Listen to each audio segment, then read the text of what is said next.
Hi, everyone. Thanks for joining the live stream. We are at Sunday. It's July 20th, ahead of a big week of earnings. We should have lots of earnings coming up. So far, we've had a good year. If you measure the performance of the S&P, and coming up. specifically, So far, if we've had you're a good year. If you in some measure big the stocks, performance of the S&P, and and one second, specifically, I'm getting a feedback loop. Are you hearing Yep. that? Yeah, I I think it's canceled gone. it. All right. So depending on the stocks you're in, you're either celebrating this rally. Some stocks like Nvidia are up 28%, Microsoft 21, IBM's up 30%, Uber's up 50%, Netflix up 35%, RTX up almost 31%. We're going to look at that stock because they're reporting this week. IBM we're going to look at because they're reporting this week. So depending on which stock you're in, you're probably really liking 2025. And on the other end of that spectrum, if you're in United Healthcare or some healthcare stocks, boy, you're really taking your lumps. And I am diversified, so I'm in healthcare stocks, but I'm also in some of these winners. I'm doing really well this year, glad to report. And we can look ahead and see the earnings that are going to be really important and kind of try to do some pre-work on some of these companies. The biggest name reporting this week is going to be Google, and probably the second biggest name is going to be Tesla. And then there's a bunch of other names that I think are very relevant that we can talk about. With me is Daryl. I forgot to mention. How you doing, Daryl? Doing fantastic. Good to be here. Thank you for having me. It's great to have you. And what I really enjoy doing with Daryl is we we come to this live stream with two different kind of disciplines that aim to accomplish the same thing, which is how to invest in these companies. My discipline is really fundamental. Look at the valuations, really make that a basis of a decision that I would make in the stock. And I like hearing Daryl's the evaluation of the technicals on the same stock because he he gives me a different window into the stock, and I find it to be really interesting and at times very useful to understand. Okay, this is a good time to buy, or this is not a good time to buy, or so we're going to do that today on stocks.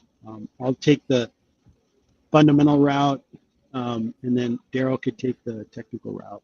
Hopefully, you guys find it interesting. So as mentioned, earnings are coming up, and tomorrow morning it's going to start with some important businesses. Verizon is going to report, and we've got in the morning Roper Technologies. I'm not familiar with them, and then Domino's Pizza, right? So Domino's Pizza is reporting. That might tell us a little bit about the consumer, and a lot of other companies too. Just too many to name. Yeah, it'll be But a whirlwind. yeah, so we're going to look at Verizon in combination with AT&T, and kind of take a look at that.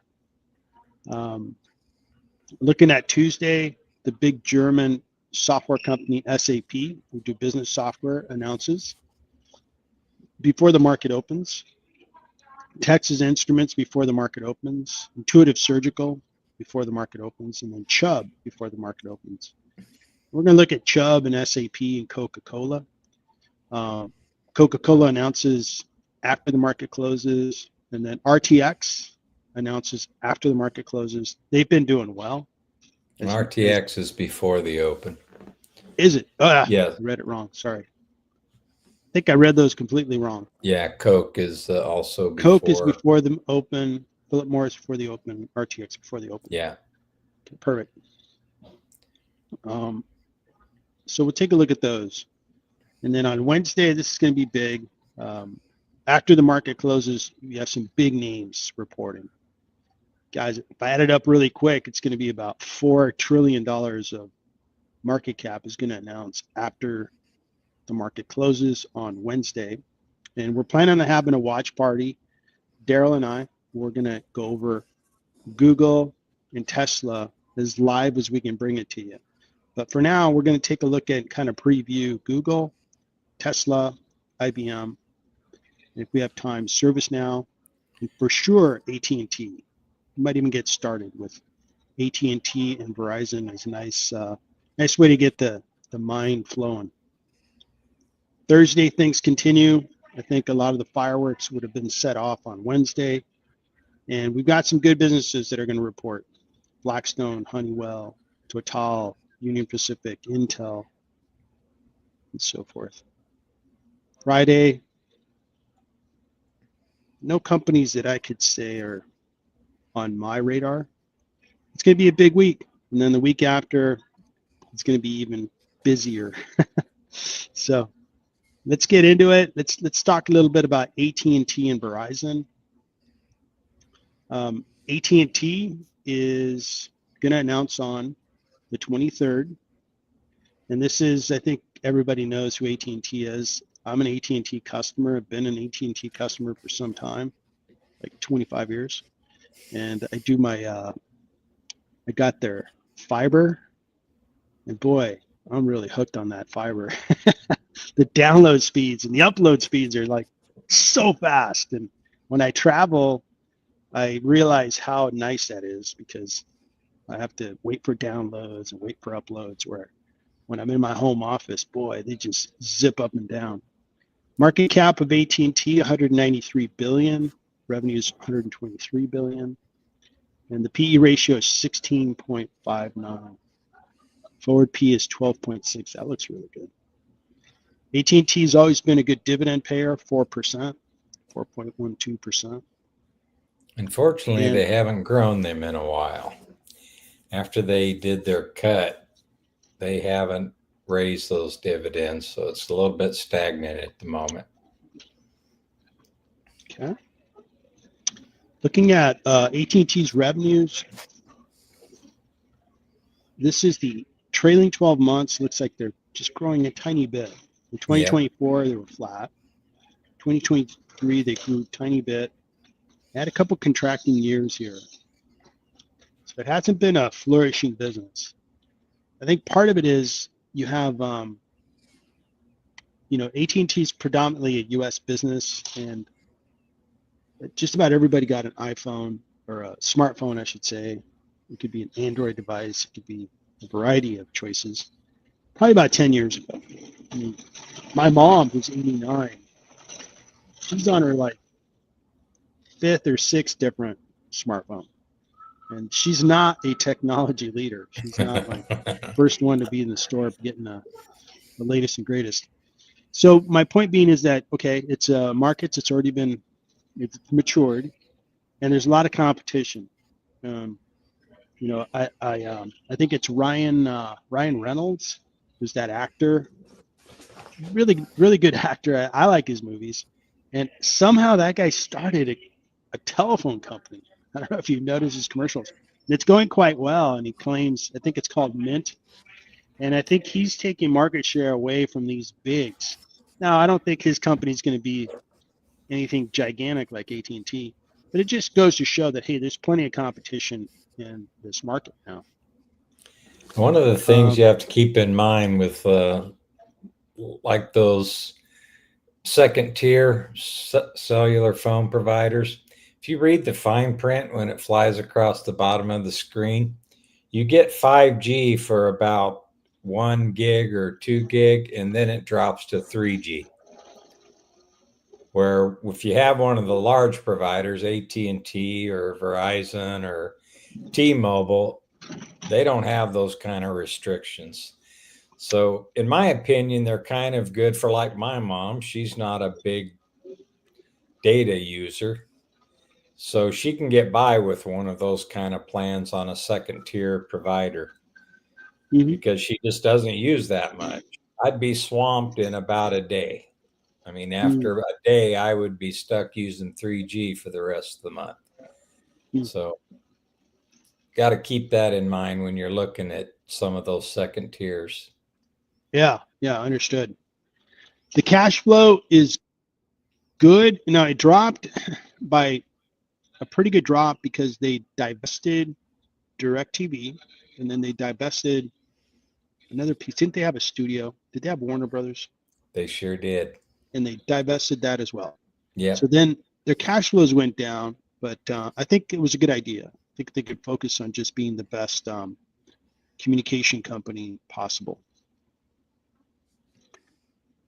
Gross margins are pretty good, 59.9%. They have a big number, so the profitability is good, and the free cash flow is good. I'll tell you why I don't invest in AT&T or Verizon. Is when I look at their balance sheet, it tells me it doesn't pass my test. They have $145 billion of debt. It's too much. When we look at debt to EBITDA, they have so debt to EBITDA is 2.9. That's not bad. That's 3. It's right on the edge. But when I value the company, I actually decrement debt from my valuation. And I'll show that to you right now. And that's what's pushed me away from investments in AT&T or Verizon. And I don't know if I have AT&T. No, I don't have the valuation. I don't carry the valuations for AT&T, but I could tell you that as soon as I do an intrinsic value on cash flows, it gives me they're worth 250 billion, 500 billion. And then when I decrement the debt, it just kind of spoils the stew. It's like, oh, okay, well, it's not going to work for me. So that's one of the things that I dislike about this particular space. So that's kind of fundamentally where I stand on AT&T. Let me look at Verizon, and then I'd like you to take us through the fundamentals on AT&T and Verizon, if you could. Okay. Verizon is similar to AT&T, a little bit smaller on market cap. It's 172 billion. Revenue is a little bigger, 135 billion. PE ratio is a little better, lower than AT&T, both on the current PE and the forward PE. Dividend is 6.64%, and analysts think it's discounted a little better than AT&T.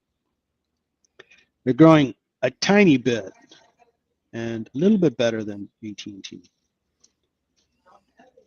They have probably about the same. Free cash flow is almost the same. And the margins are about the same. They're like 100 basis points higher than AT&T. They're right there. This is truly a peer company to AT&T and vice versa. And like AT&T, these guys carry some debt.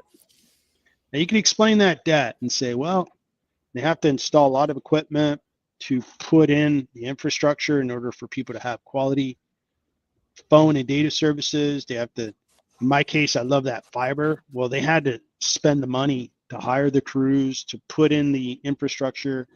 And then at one point they said, hey, to our neighborhood, you guys can have fiber if you'd like. You can have, how fast is it? 1 gig? Yeah, I think it's 1 gig. They go, yeah, I'll take it. And here's what's interesting. When I first got service, broadband service was 26 years ago in the home that I live in. And I got DSL. You remember that service from AT&T? Mm-hmm. It was through the copper lines, and it was way better than dial-up. So sign me up. $60 a month. Maybe it was 100. I think it was 100. And then fast forward, my cable company said, hey, you're on DSL. We could increase your speed by, I don't know how much. It was pretty substantial. I think I got 200 megabytes. Yeah, 200 megabyte speed. And they said, and we're going to save you money, $60. I'm like, well, that's a no-brainer. I'm going to save $40 a month and go faster. Okay, great. So I held my cable provider because some of my friends were getting fiber, but it wasn't available in my neighborhood. So finally, fiber got to us. All right, here's the offer, $60 a month, and we're going to multiply your speed times 5. I'm like, sign me up.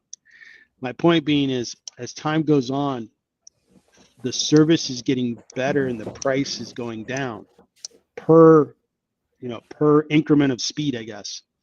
So that's competition. Competition exists in the space. If we were to look at my desirability quadrants, I wouldn't put these in the green. I would actually put them in the gray. So with that, let me let you kind of take us through fundamentals. I'm going to put your screen up. We're seeing your screen now, Daryl, if you want to take us through that. Okay. So when T reported in the October 2024 timeframe, they had a really nice price jump. Then they released here and gapped up. And then the latest was about April the 22nd, about right here. They only popped up about 0.85%. And then the 1 week and 2 weeks later, they were actually down. But these two resulted in a price run up after the earnings.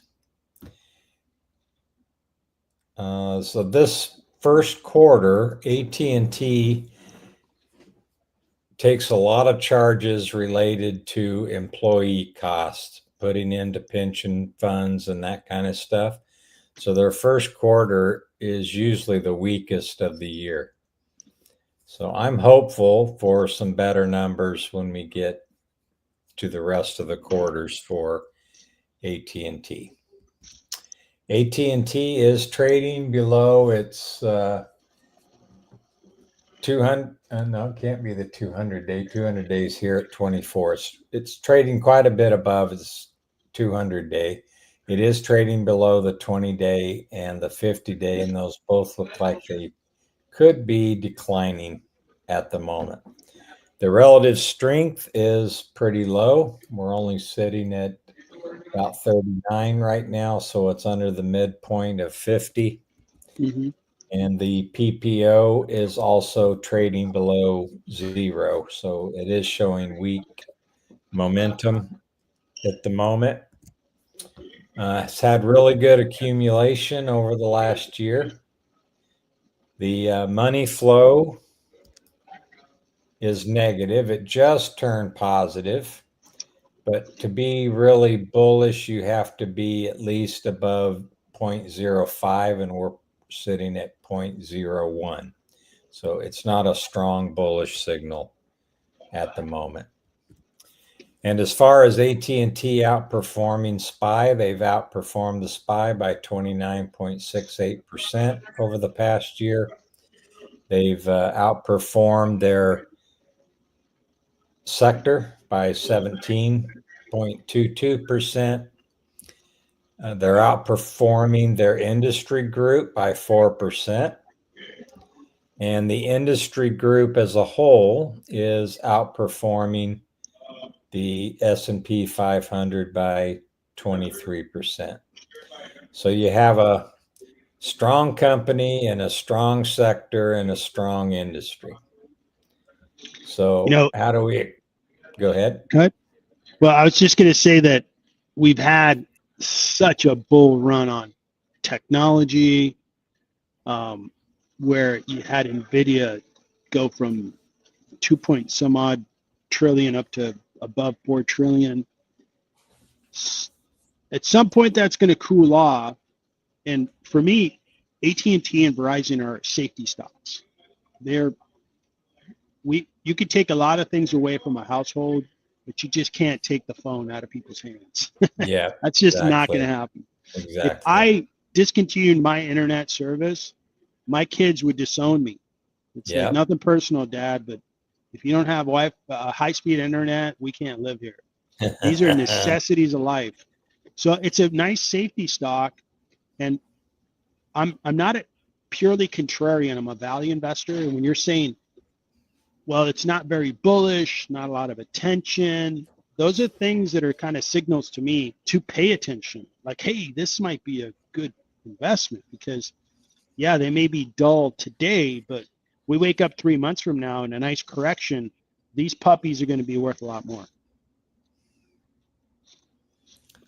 So my valuation comes out to about $32 a share. So that's where I have them priced. And they're currently trading at 26 right now. If we stepped out and looked at maybe like a weekly view over the year, then they're still in positive RSI territory. So they're above the 50 line there, but we do have it decreasing. The PPO looks great on the weekly chart. I mean, it is solidly above zero. So for the past year, so that looks really good on a weekly basis.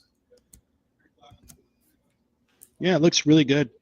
Yeah, I'm thinking I'm gonna analyze Verizon and AT&T because it might be a good thing to think about, just to throw some money at them. Right now I've got probably about $200,000 in bonds. I'm sorry, got a lot more than that in bonds, but I'd like $200,000 in, call it, cash and bond ETFs. Okay. And then I had that all earmarked for stocks, but I'm being patient right now. Stock prices are expensive, so I'm gonna do my analysis and maybe buy into AT&T and Verizon. So if we take a quick look at Verizon, which is one I don't follow on a regular basis, but we're seeing a similar pattern here. So they've been trailing off a little bit in the last, since the beginning of July. They also have a weak RSI. They have a weak momentum. Their accumulation distribution line doesn't look quite as good as AT&T's over the past year. And if I can ask a quick question on RSI. So if we're seeing low RSI, weak RSI, it's actually a signal that you might be a buyer because it's so oversold. It's not being bought, which may drive a nice discount. If you have a very strong RSI, meaning let's say you had a 75, boy, everybody's bought that stock. So it might be setting up for the stock price to come down. Do I have that correct?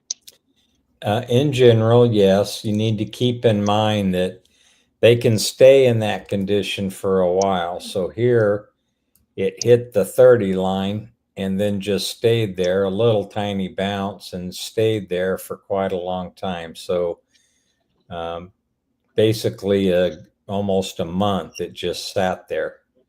So if you bought it as it's coming down, I mean, you could be sitting through almost 2 months of that kind of activity. Got it. And the same goes for at the upper end. You might think, well, I need to start thinking about trimming here, but it can stay in an overbought condition for quite a while as well. So if you sold, let's say right here, then you missed out on a lot of this. So I use a different mechanism for getting out. I think I shared that in our last live stream. I use chandelier exits to mark my stop losses and trim points. So RSI and PPO or MACD, whatever you want to use for momentum, those are like a secondary confirmation. But your train of thought was right. As it gets low, the price typically comes down. And when you see relative strength start picking back up, then that may be a good time to step in. Yeah. And again, back to a healthy conversation, right, is I'm a long-term investor, right? A lot of the capital I'm putting to work here is don't need it for the next 20 years. Hopefully don't need it. And I just want it to grow and grow and grow and grow. So if you tell me I have to wait 2 months, I'm like, that doesn't even register in my timeline. If you told me I had to wait 2 years, I'm like, wait a second, 2 years is a long time.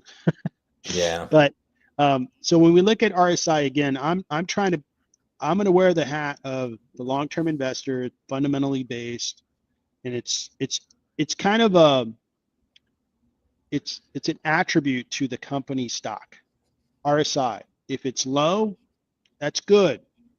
If it's 37 like it is for AT&T, that's good. That means it's not a stock that's just been bought into, and maybe I start buying today, dollar cost averaging, and then it drops.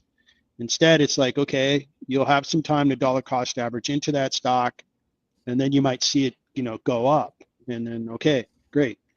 So that's the perspective I'm taking on RSI. I don't go deep into it like you do. I appreciate what you do, but that's how I'm thinking. Yeah. So it looks like Verizon's been a little more volatile than AT&T has as well. Looks kind of like a sine wave here. Mm-hmm. Yeah, year to date, AT&T's done really well. Verizon year to date has not. It's only up 2%. So. Yeah, AT&T's up almost 50, I think. Well, year to date. That for me, or not year to date, 1 year. Yeah, for the 1 year, it's up 40%, and for the year to date, it's up 18%. Yeah. Yeah, it's been a very good investment. If you look at the 1 year, I mean, it's done well. Yeah. Especially considering, I consider this a safety stock. This is not Robinhood, where it's flying up and it can fly down over the next 2 weeks, and you can lose 30% over the next 2 weeks. All right, good. Yeah. So, yep. Can we move on to the next couple companies? You betcha. All right, so we covered Verizon. Let's get to the biggest market cap in next week's earnings, and that is going to be our friends over at Google. And Google is a company that it somewhat is surprising to see how there's so many doubters in the press around Google's businesses. Oh, the search business is under attack, and so forth. And meanwhile, Google keeps making their company, I think, stronger by they have a very strong AI business. The robo-taxi business is a great example of physical AI. They are growing their cloud business because they do cloud infrastructure. They're a big hyperscaler, compete with AWS and Azure. That's going well. It's growing well. So those things are very positive. When they announce on Wednesday, I think they're going to come out with very strong fundamentals. They're going to come out and say, hey, once again, we grew at 13 to 15%, maybe 12 to 15%. And once again, we put up really strong profit numbers. And once again, we're telling you we're investing in AI. And then the market's going to process that. And I'm kind of guessing as to what the market's going to do with that. But you look at their cash flow numbers, almost $75 billion of cash. Wow. Incredible. So I, again, for the new investors out there, I always say study the biggest caps in the market because they're going to give you the clear fundamental definition of a valuable company. If they create free cash flow, they become very valuable. Here's the evidence. This is a $2 trillion market cap company generating $75 billion in free cash flow. And if you compare that to other companies in other industries, you would see a difference. And that's why those companies are not $1 trillion value companies. Gross margins are almost 58.5%. And they have been expanding them a little bit. That's good. But everything else is good. Operating margins, 33, profit margins, 30, 21% free cash flow margin. And that's while, this is what's staggering about Google and Microsoft and Amazon. They're deploying tens of billions of dollars of capital into the data center to try to be competitive with AI. Even though they're doing all that, they're still bringing this kind of value to the income statement of cash flow on the balance sheet. So just such a valuable business. And I believe Google Alphabet is the company that I expect in the next 5 years will be the most valuable company on the stock exchange. I think they will be a $4 or $5 trillion market cap company because I believe their businesses are the strongest. They also have very good diversification. Their YouTube business is number one in streaming, and it's growing faster than at a percentage rate than Netflix or anybody else. So they're already ahead, and they're making their lead bigger. So, and they don't have to pay any movie producer to make a movie. They don't have to pay anybody to create a show. They're not paying me or you to do this live stream. Just people come to YouTube. It grows organically. Everybody's happy because I like doing live streams. People like seeing live streams. Google puts it out there and they get free content, and viewers get to see free content as well. So that's Google Alphabet. I'll show my valuation, and then we'll turn it over to your analysis.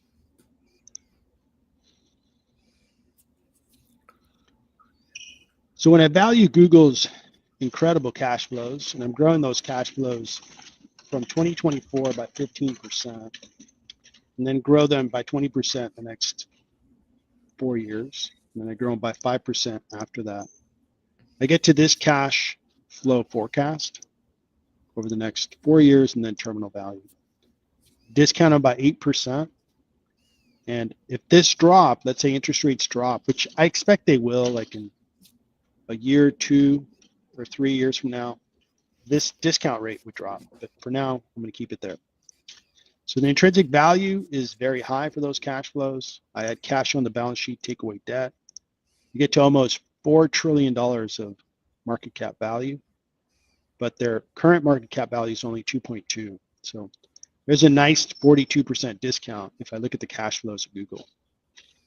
And earnings per share give me a 26% discount just using the earnings per share, and a P of just 25. Nothing crazy, no 50s, no hundreds, just 25. So to me, it's what's been incredible is how the market has rationalized the negative stories around Google, that they believe that Google is really that vulnerable. And I'm like, wow, it's been healthy for me to hear it, because I go back and study their business and go, no, I still believe in it. I still believe in Google. I think they're going to do just fine. So that's my review of Google. You want to show us the technicals? Sure. So they've had a nice steady run here since the April 7th lows. If I turn on my crosshairs, we can look and see they're up about 30% since the April 7th lows. They do have a strong RSI, not quite overbought, but pushing up there. They have a strong PPO trading above the midpoint.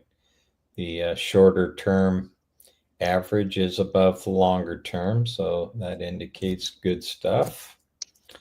Their accumulation looks pretty sideways.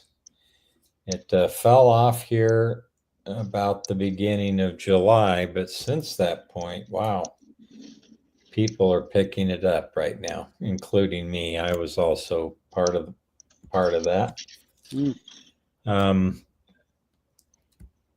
We have cash flow, which is showing pretty bullish signal here. It's above the 0.05s, currently sitting at 0.142, so that looks good.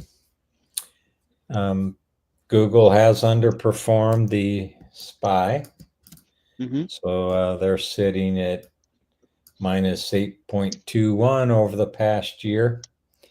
They are underperforming the sector, 17.02.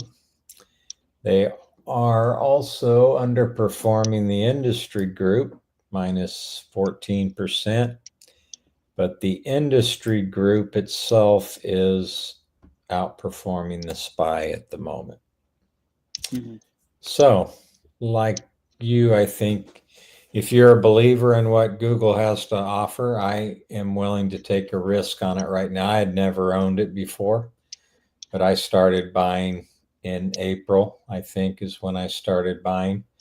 So I'm sitting okay at the moment, but I'm keeping a close watch on it. And if it looks like it's going to turn over, I may start trimming if it hits some stop losses for me. But they're looking good at the moment, in my opinion. I think they're worth taking a risk on. Very good. So leading into the earnings, the statistics you were showing that there's been a lot of buying and so forth. What's your sense of like the earnings? If the earnings come out, they're good, but they're not stupendous. Do you feel like they'll be selling because, wow, you know, people are looking to get out, or they didn't over exceed enough? Let me go and look at another chart that has some different indicators on it that may help us with that. Let's see here. Let's go to Google. Okay, I don't want the chandelier exits. I want this. So what we can see here is these bars over here, these gray and red bars on the left-hand side. Those are price by volume. Mm-hmm. So I don't see, let's go out a year. So we're comparing apples to apples here. It looks like most of the buyers were kind of right here. There weren't a lot of buyers up here, so I don't see that since it had the big drop. If people were buying it, a lot of people were buying it over here. Then it takes this big drop. If it even got close to here, then I think you would have a lot of selling. People that have been holding this for the last 5 months and took, what was this loss here? Looks pretty good size, $60, $70. So 30 or 40%. People that took that loss would be trying to get out. But I don't see a lot of buyers up here, at least over the last year. Most of them are below the current price. So in my personal opinion, well, I could even take this down one more bar because this is the biggest bar right here where most of the buyers were. So that's a good support shelf. To me, all of this is a really good support shelf. You have all these buyers right in this price range. And they'll all be, you know, gaining, or they will have a gain on the stock if they come out with good earnings. Stock pops 2%, 5%, something like that. Then we'll be in good shape. Yeah. So my personal opinion, I don't see a lot of people waiting on the sidelines to get out at the moment. Okay. Very good. It's my opinion. Perfect. And you know, I'm in San Antonio, Texas. I'll be here for a couple more weeks, and then I'll be back to California. And my son and I were driving 2 days ago, and he saw it first. He goes, "Wait, that's a Waymo." I'm like, "Really?" And I looked in my rearview mirror. Yep, that's a Waymo. So then I searched, "Hey, is Waymo testing in San Antonio, Texas?" Yes, they're testing, and they're going to start providing the actual service, I would say, at the end of the year. I think they're experimenting in New York at the moment as well. Correct. Yeah, that's kind of that's an obvious one, but you got, I mean, I imagine rolling out robotaxi in New York is really difficult because it's so trafficky. Yeah.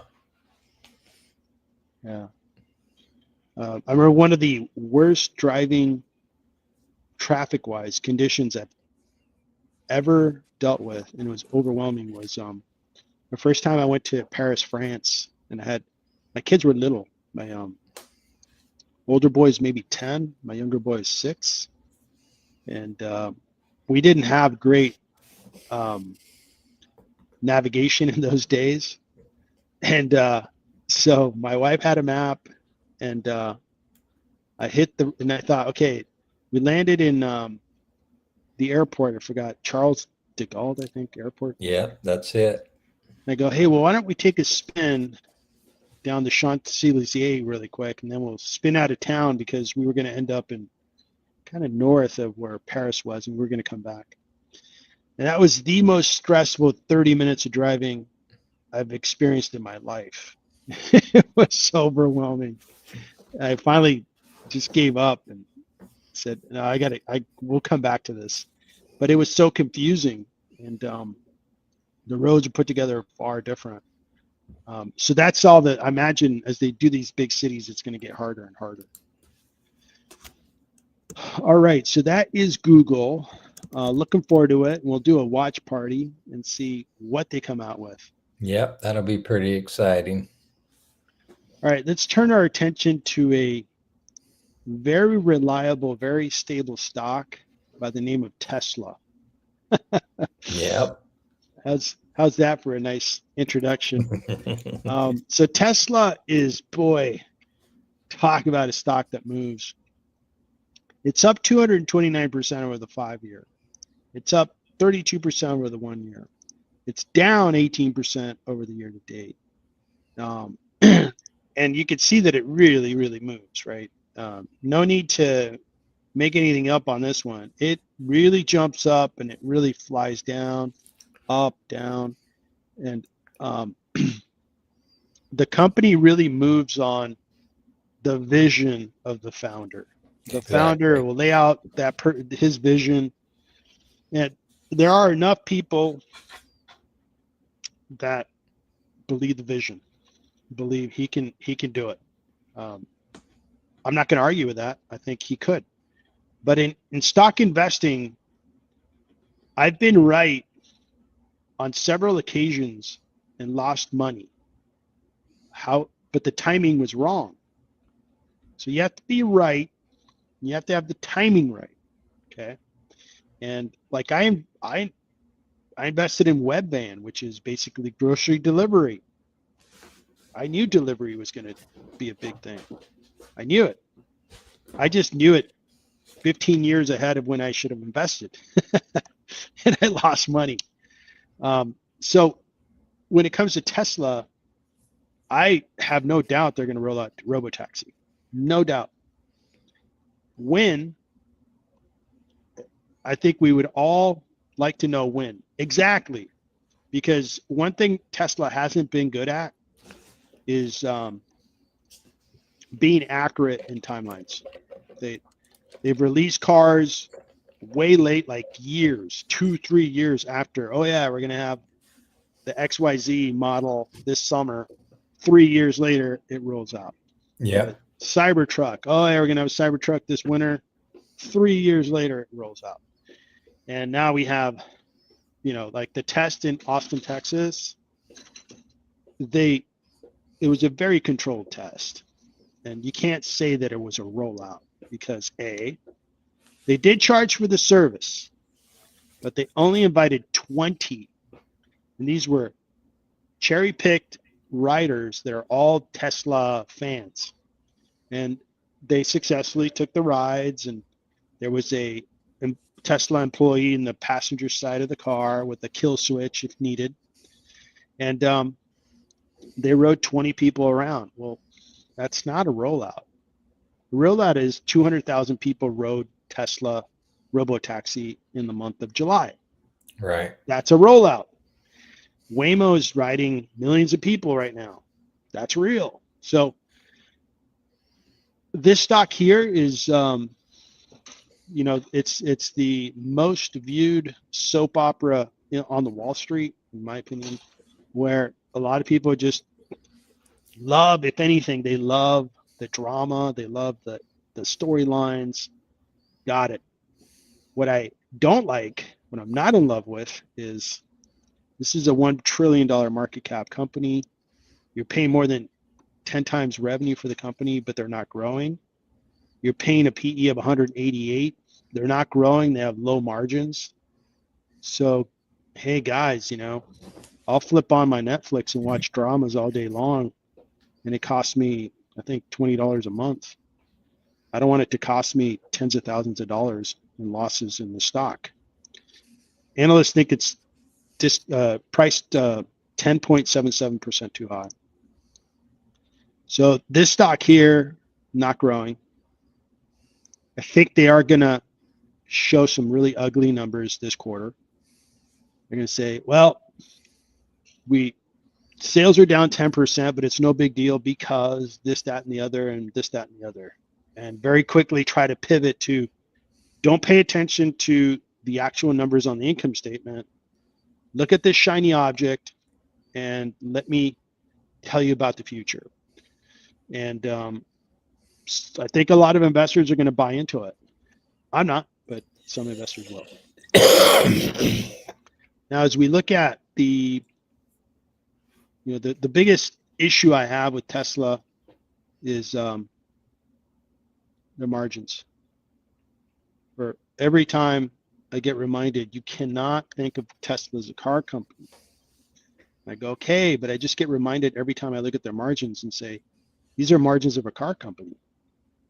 And I keep getting reminded, don't think of them as a car company. I'm like, well, why do they keep selling cars? They sell lots of them too. So these margins stink. 17.6 gross margins. Terrible. Profit margins, 6%. Terrible. Horrible. It's like, we just saw Google. Google's gross margins were 60%, 33%, 30%. Free cash flow margin is 21%, and they're putting tens of billions of dollars into their AI business. Tesla's not, these numbers are not the AI business for X. It's a separate company. So those are the fundamentals. And when I look at Tesla and I value the company, it is one of the most overpriced stocks in the market.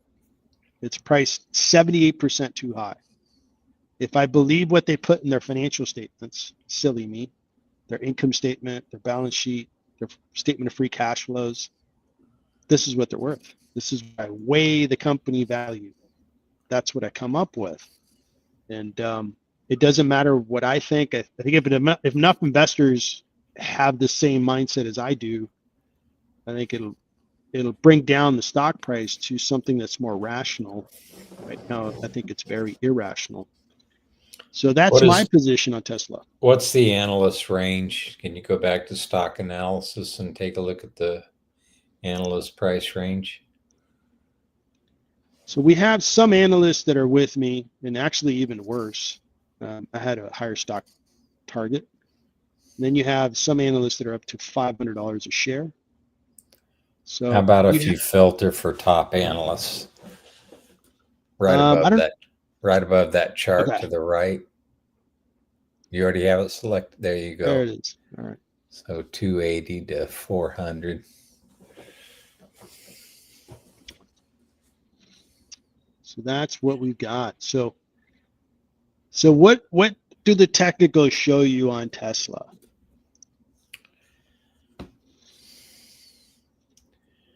Well, RSI is above the midpoint, so it does have good relative strength at the moment. PPO is below 0, so it doesn't have a whole lot of momentum at the moment. Accumulation has had 2 separate runs over a 6-month period and then went flat. We have decreasing accumulation at the moment. The money flow just turned positive. It needs to go up about 0.001 of a point to get to a bullish signal. They're barely outperforming the SPY, or I shouldn't say barely. They're outperforming the SPY by 16. They are outperforming the XLY, but they're pretty much the XLY, them and Amazon. So that's 11.83.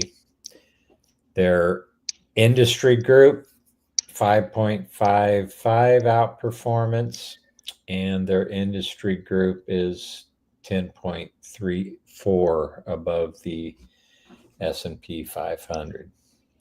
So I kind of have mixed feelings on their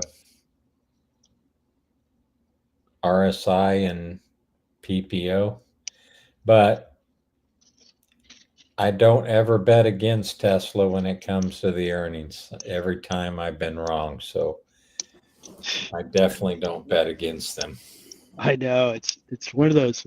I just stand at a safe distance and watch. Yep, Go, exactly. wow, okay. That's not my investment. I'm not going to get involved because I think it'd be a giant distraction. I'll just stick to my process. I'll keep making money and stick to my process. All right, so that'll be interesting, and we're going to have Google and Tesla announce on the same afternoon. So we'll crack open Google. I think was Google first or Tesla first on Google's at 4:03 Eastern, and Tesla is at 4:07. Perfect. That's going to be an interesting afternoon. Look forward to doing that watch party with you.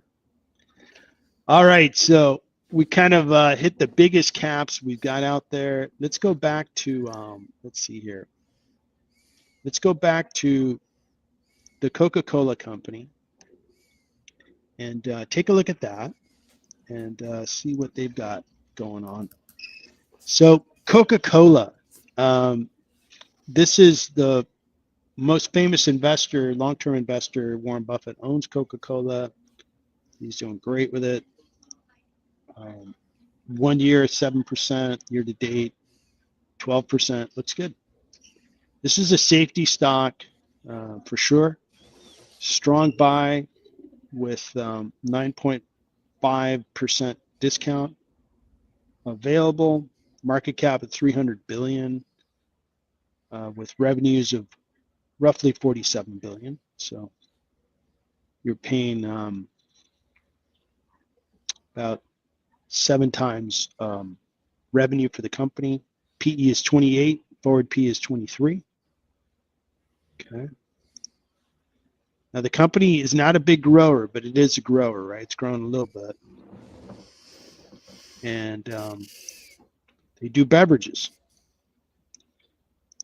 Predominantly their Coca-Cola brand, but they have a bunch of different brands. They do cash flow, but it looks like it's had a pretty good drop off. In 2024, it had a drop off in free cash flow. Pretty sizable one. Look at that. Wow, that's interesting. And gross margins continue to expand. That looks good. Up to 61. That's pretty good gross margins. 61%. Same as Google. Profit margin, operating margins of 30%, 23%.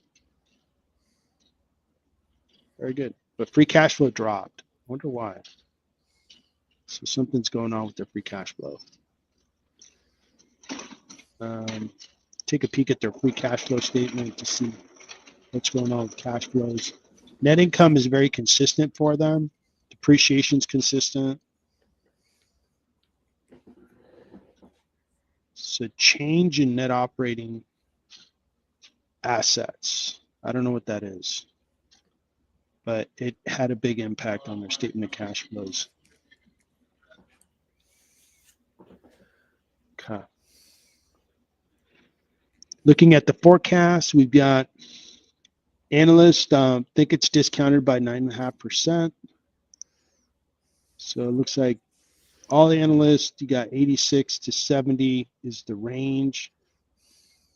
No big upside or downside is out there.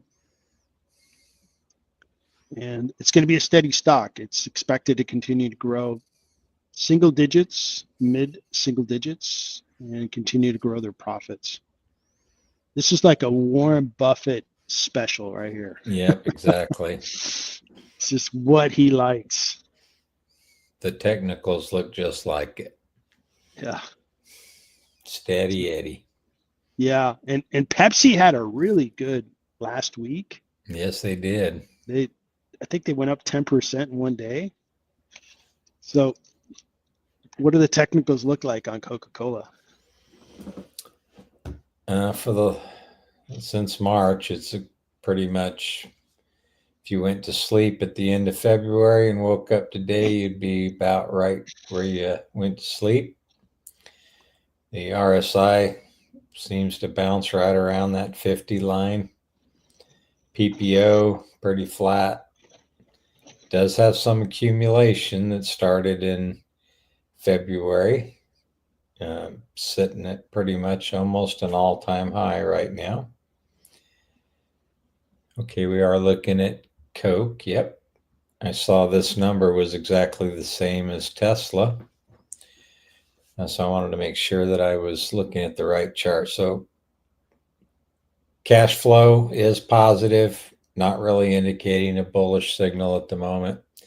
They're underperforming the SPY. I think it's the XL. Yeah, I can't tell. I think the consumer staples are underperforming the SPY as well. Coke is outperforming the consumer staples sector. They're outperforming their industry group, but their industry group is underperforming the S&P 500. So it's a steady Eddie, like you said, good for income investors without a lot of volatility. I think they had a beta of 0.45. That's pretty low. Yep. So Coca-Cola will announce. I'm not expecting any fireworks.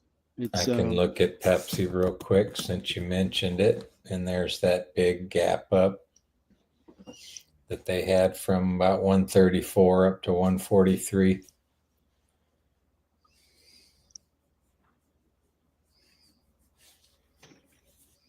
Yeah, that was a nice day for investors.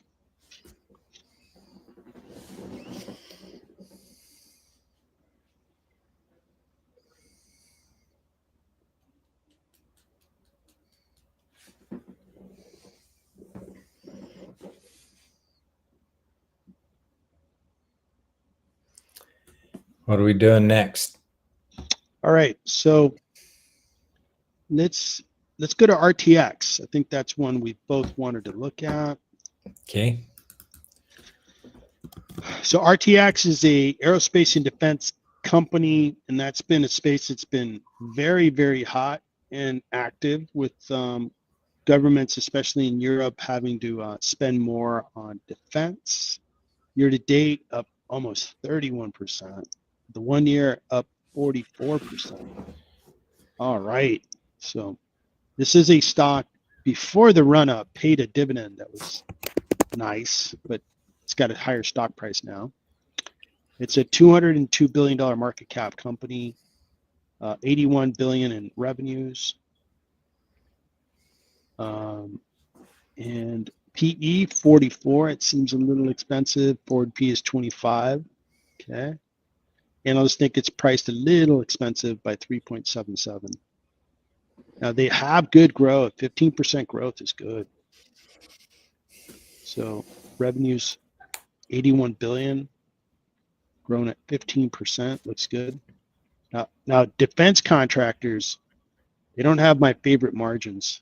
Gross margins of 19.5%, not very good. A lot of it has to do with the government contracts is cost plus, and they're not allowed to have these massive margins. So that's going on there. Operating margins 11%, profit margins 5.6, free cash flow margins of 6.6. Free cash flow has been expanding, looks good.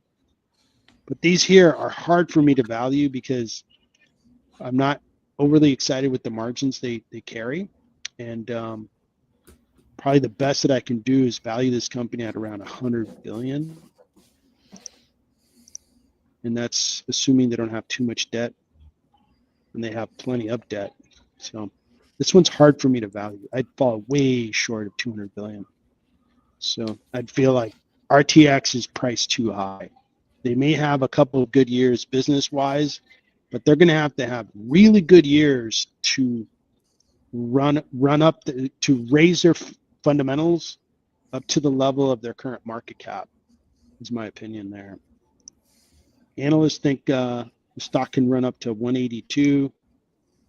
Looks like, or it could come down to 126. So not too bad of downside, but it could still keep going up. And they announced on the 22nd, so that is going to be on Tuesday. RTX. What do you think of RTX? I own RTX. I'm in at $86. I value them at about 122. So I think they're overpriced at the moment. I would wait for a pullback of some type, although they've had a couple touches to the 200-day, more to the 50-day. Well, let's see. No, not really. Oh, so anyway, they've had a really good run since April the 7th. After their last earnings, I don't know what happened here. They printed good earnings, but they had a 9.5% drop.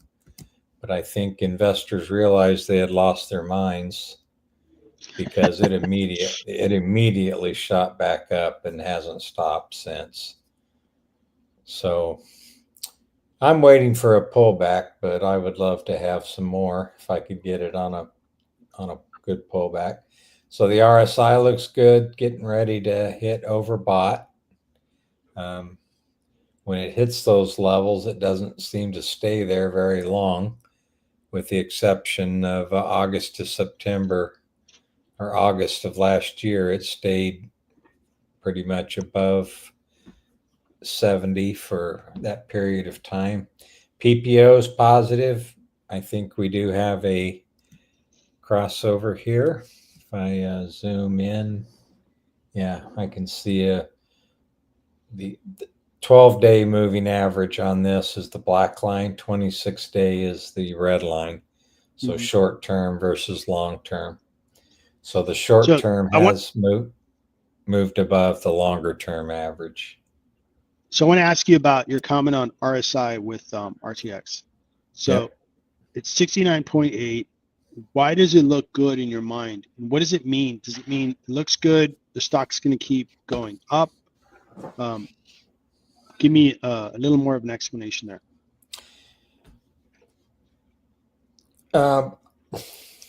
I would actually be concerned with it at this point. I think it's run up too far. It's not worth 151 per share. There's a lot of positive sentiment with the geo conflicts that we have in our lives at the moment.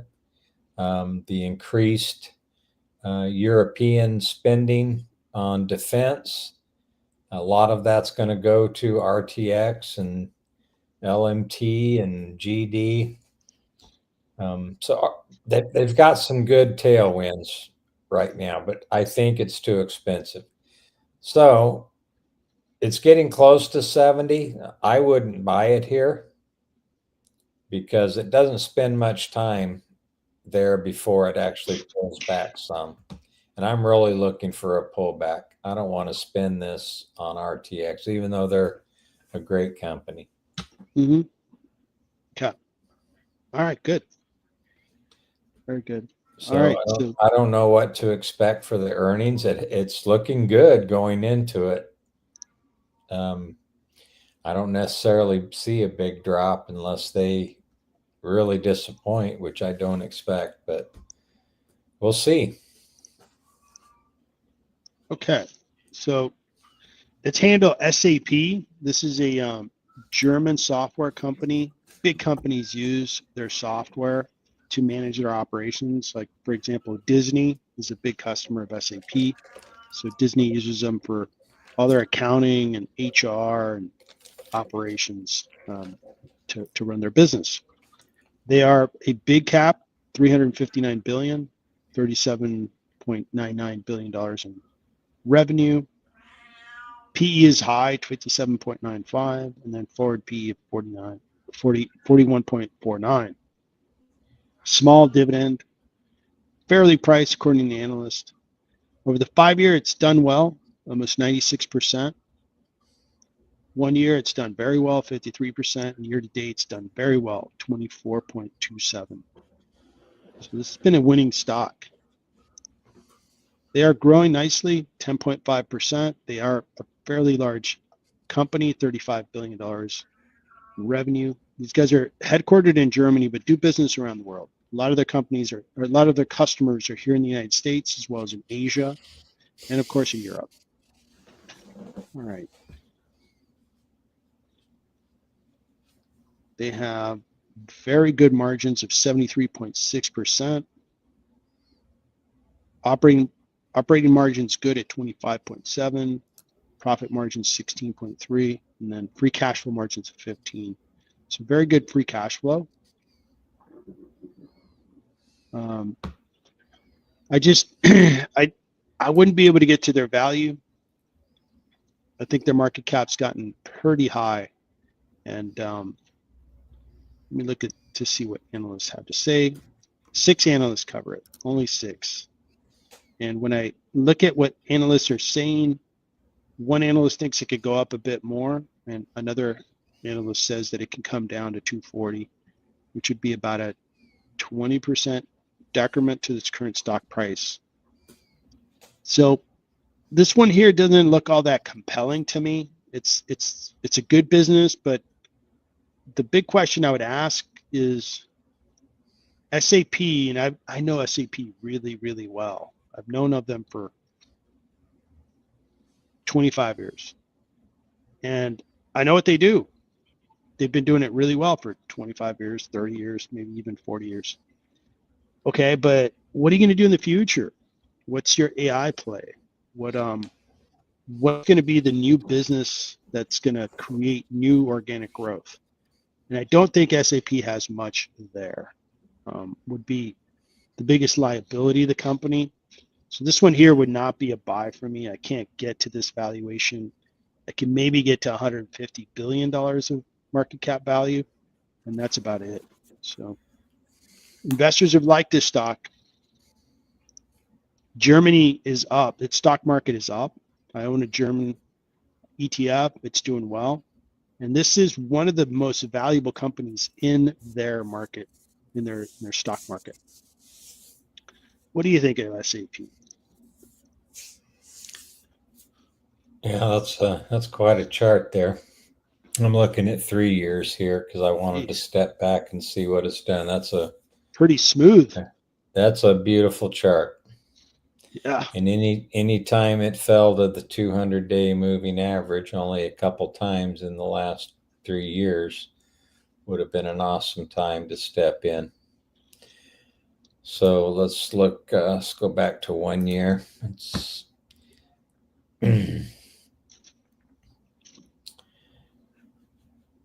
so it does have positive RSI, but it's floating here around the midpoint.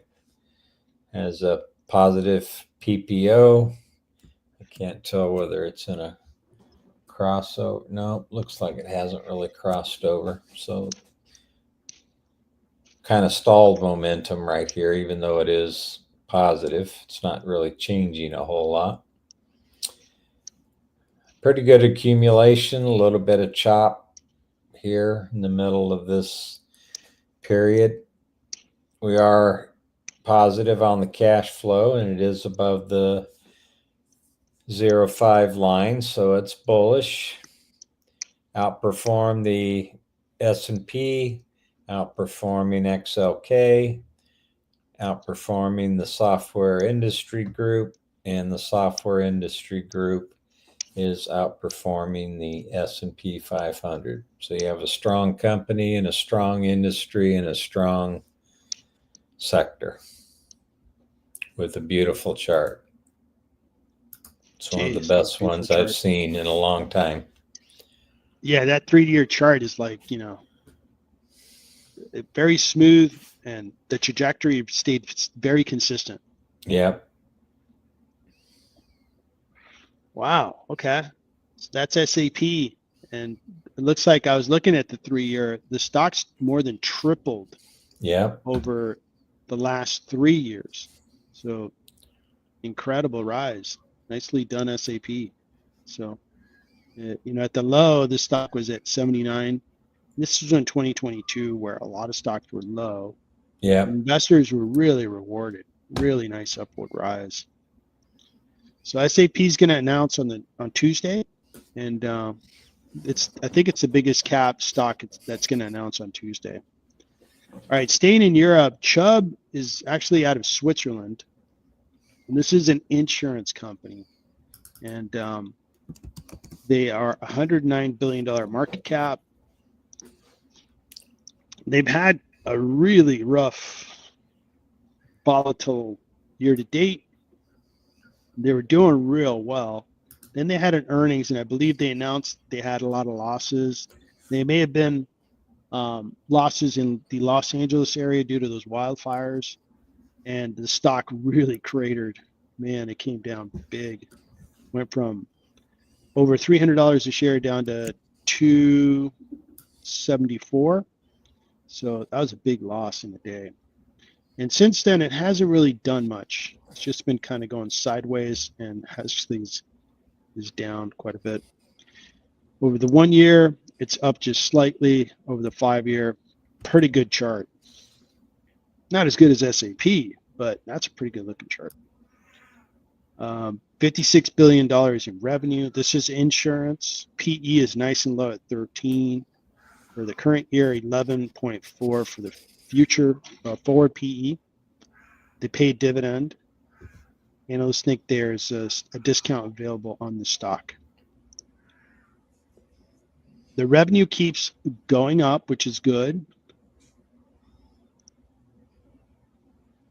They did have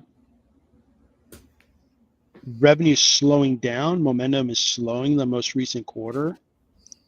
So if they can get back to a higher revenue percentage and not have to report any big catastrophic losses like the one in Los Angeles, I think it should have a decent week. This is trying to find.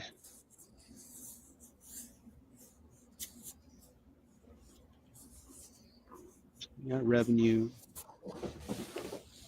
and tax income. Earnings per share has expanded nicely from 2022. Really jumped up from 2020, 2019. That's up to $20.78. Margins are good.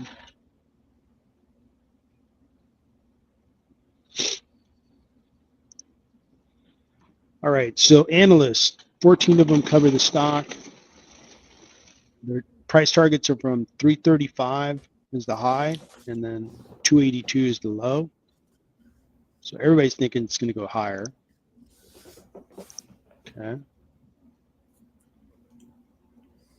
And their forecast revenue this year is supposed to come down and then start to grow single digit going forward. So this isn't overly exciting. I know Progressive's doing really well. Allstate's doing well. These guys are kind of lagging in performance. From a revenue standpoint, this is not overly exciting. Looking at a value of Chubb.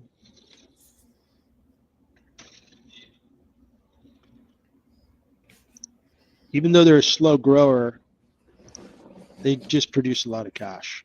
They're a nice cash producing company. They actually have a nice discount if you compare the cash position. I believe Warren Buffett was an investor and then he stopped being an investor. Let me double check as we speak. I'll check that when you're talking about their um, their charts. Okay. But this company here is nicely discounted, but they really have to show growth. If they don't show growth, I don't think they're going to be attracting more investors, because I don't think there's going to be a lot of excitement there, especially since Progressive had a very good week. Progressive had good earnings last week, and something that Progressive is doing just really works. They're just getting it done. So what do you think of Chubb? It's not one that I look at, but as you were talking, I added a trend channel back 5 years on a 5-year chart. So I connected this bottom line with 2 of the points, and it's actually hitting 3. Then I copied that line and just moved it up to around the top to give me an idea where the top of the trend channel is. And then copied it again, moved it to the center, and made it a dash line, which kind of shows us the midpoint.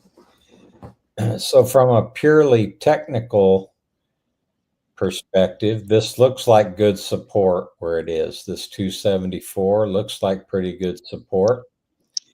And let's see, it spent part of 2023 below the midpoint, and then traded 2024 right at the midpoint. 2021, it was trading all the way through middle of 22. It was trading above the midpoint. So from a price perspective, it looks like it's in a really good position. It looks like it's going to have good support here. Let me take this stuff off now. I don't want to save it. And then RSI is below the midpoint, so it's at 37. A couple times this year it got up overbought. Looks like it's been oversold just once or twice in the past year. PPO is negative and looks like it's decreasing at the moment. Accumulation is shot up since about February. It's on a steady rise at the moment. Money flow is somewhat bullish at the moment. They're underperforming the S&P, or not, excuse me, they're not underperforming. They're outperforming the S&P 500 by 11%. They're underperforming the financial sector by 8.12%. They're underperforming their industry by 6%.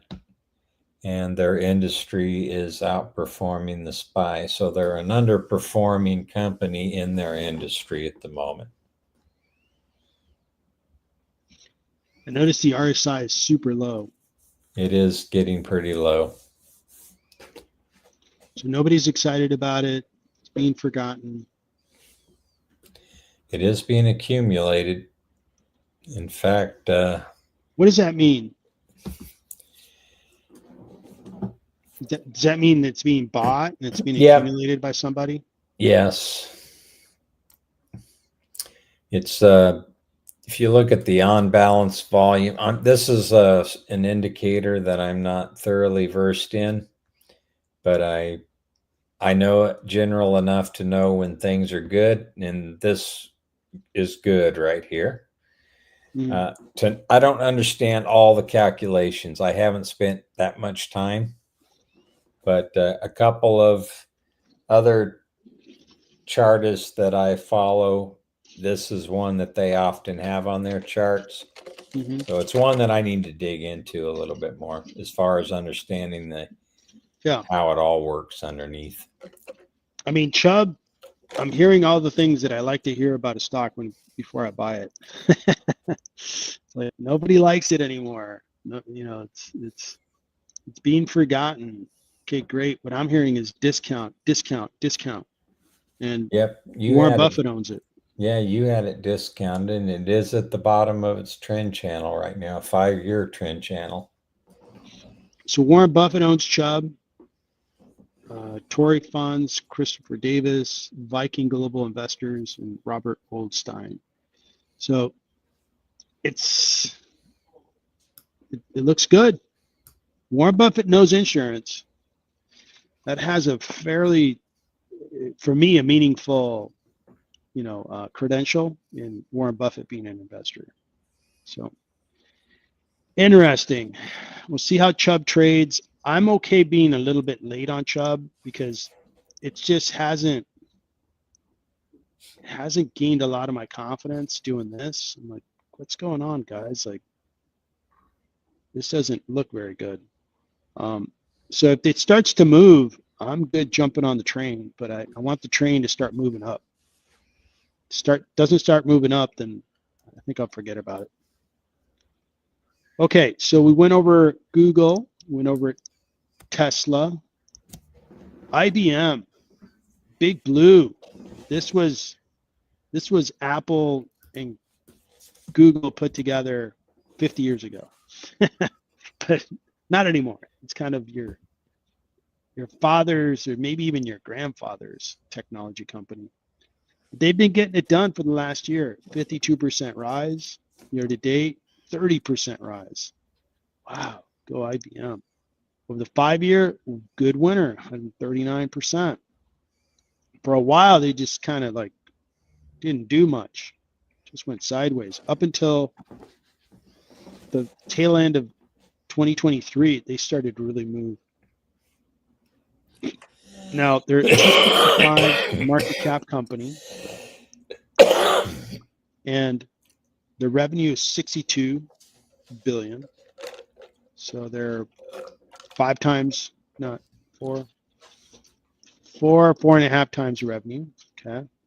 PE is a little high at 48, but we just saw where their stock's been, so it's probably the stock price has gone up 25. Let's take a look at their revenue growth. So, geez, how is your stock price doing that when you have 1% revenue growth? 2024, 1.44, 2023, 2.2. That's it's amazing the stock's done what it's done over the last year and 3 quarters because the business hasn't been flourishing. The business is pretty much flat, not even keeping up with inflation. So when we look at the free cash flow has expanded substantially. They went from 10, 9, 12.6, 12.3, and then trailing 12 months, 12.5. So that looks good. Okay. Gross margins 57%. Okay. Operating margins okay. Profit margins are okay. And I mean, Google's margins were far better. It was 30, 20, 20. And Google's revenue was far better. It was like 13%, 14%. These guys aren't so good. But if you look at the year to date, this thing is way outperforming Google. This is 30. Google is down. So interesting how the market trades at times, right? You're like, geez, why is this upside down here? This company is growing 13% and has margins that are 58.5, 33, 30, 20. All right, so then we go to old school technology, and these guys are not growing. Margins aren't as good. 57, 16, 8.7, 20. So, and Metal Notice, thanks for the comment. Quantum computing. That might be a story that people are loving and they are jumping into it. So IBM has had AI. They called it, what did IBM call their computer? Salesforce called theirs Einstein. And IBM called theirs Watson.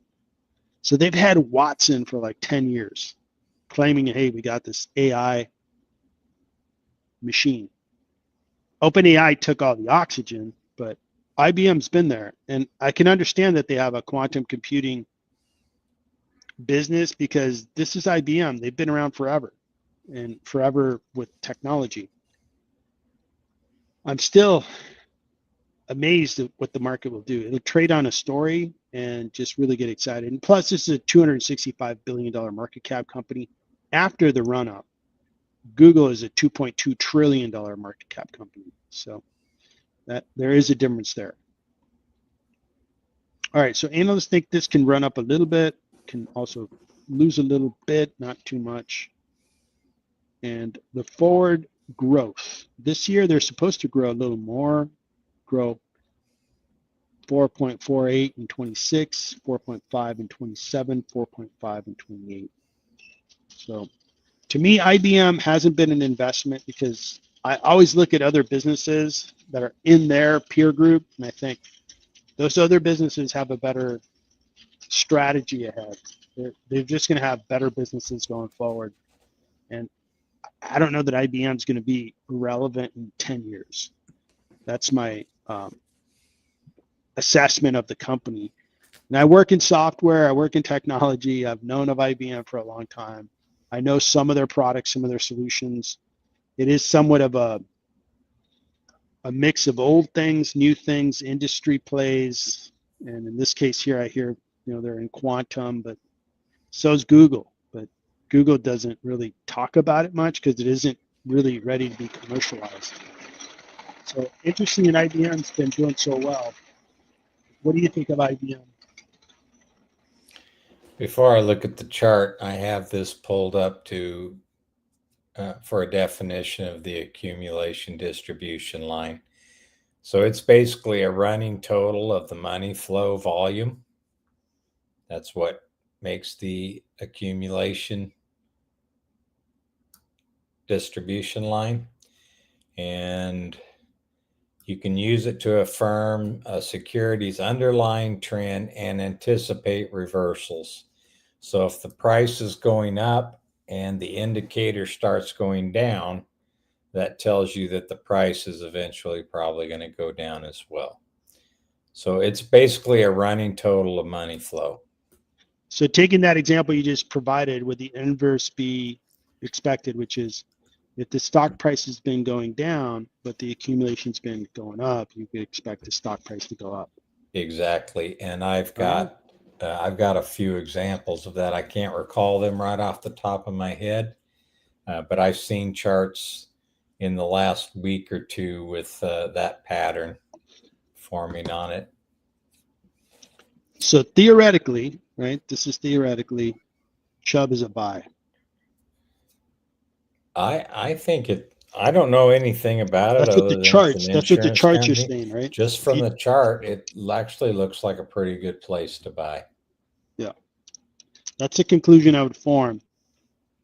So that's why I'm doing this. I'm not doing this for fun. I'm doing this because I want to walk away with a couple of buys, a couple ideas, and I've already made 2 ideas. So Yeah. we'll quit when I get the third one. IBM is trading just above, RSI is trading just above the midpoint. PPO is positive. The short term is tracking below the longer term. Great accumulation. That kind of matches what the price is doing. Let's see, the money flow. My eyes aren't what they used to be. 0.082. So it is bullish. It's outperforming the S&P 500 over the past year. It's outperforming the XLK technology sector by 35%. Outperforming its industry group by 23%. And the industry group is outperforming the S&P 500 by 13. So once again, you have a strong company and a strong sector in a strong industry. But the growth.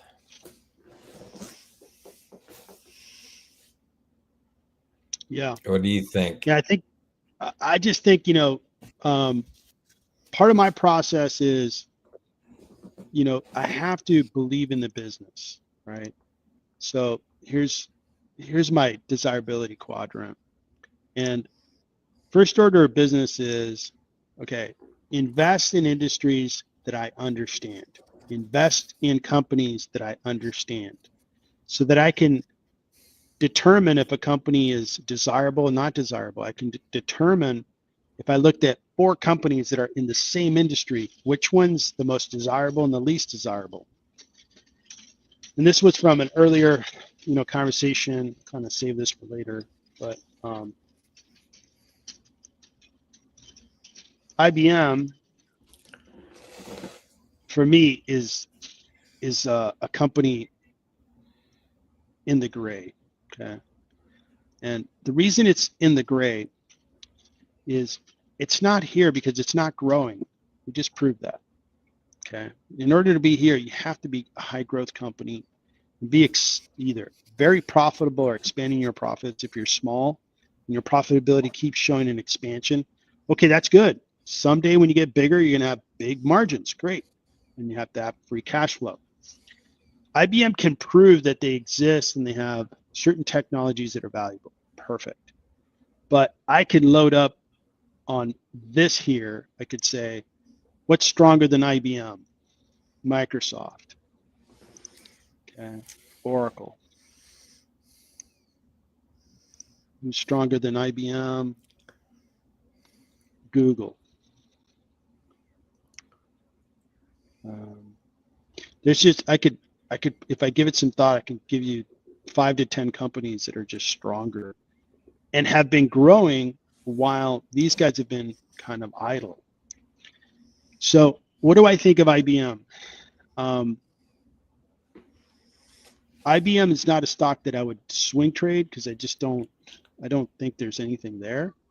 And it's not a stock that I would own long term. I would own these 3 long term because they're all growing.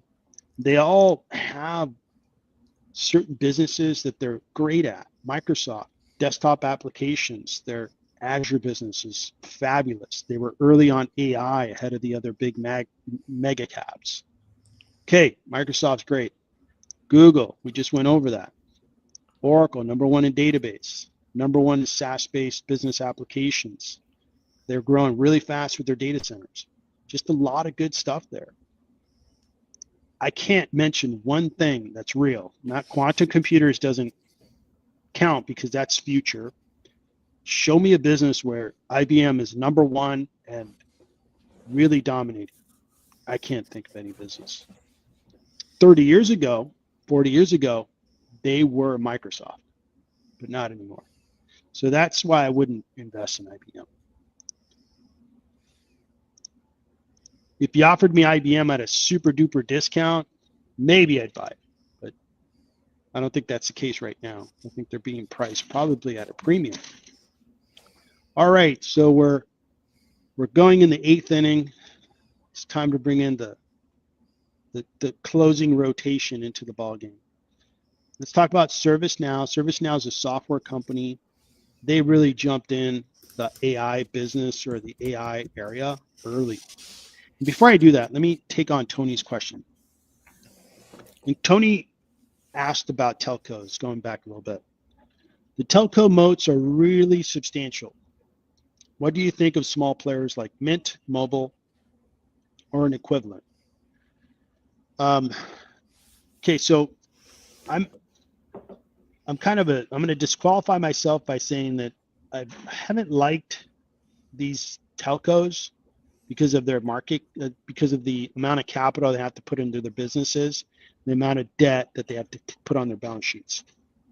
That's a bias that I have. I'd be careful not to, get into some of those. I think that T-Mobile's done better than all of them because they've grown better. So I think if you look at growth and you're seeing a telco that's growing really fast, they may follow in the coattails of T-Mobile, which outperformed all the big communications companies. And now I think T-Mobile's might be the highest market cap. So that's what I would say about telcos. Daryl, anything you would add on the telco conversation? What do you think about the Mint Mobiles, the smaller players? Basically, they attach to the primary telcos networks. I don't know exactly how that works out. Do the primaries receive income, I presume, from these smaller players? How does that, do you have any idea how that works? I don't. Because I know they have to use an existing network. So I don't know exactly how it works out. Is Mint Mobile public? I don't think they are. I don't think they are either. Yeah, can't see them. Yeah. Consumer Cellular is another one. I don't know if they're public. I think Consumer Cellular is part of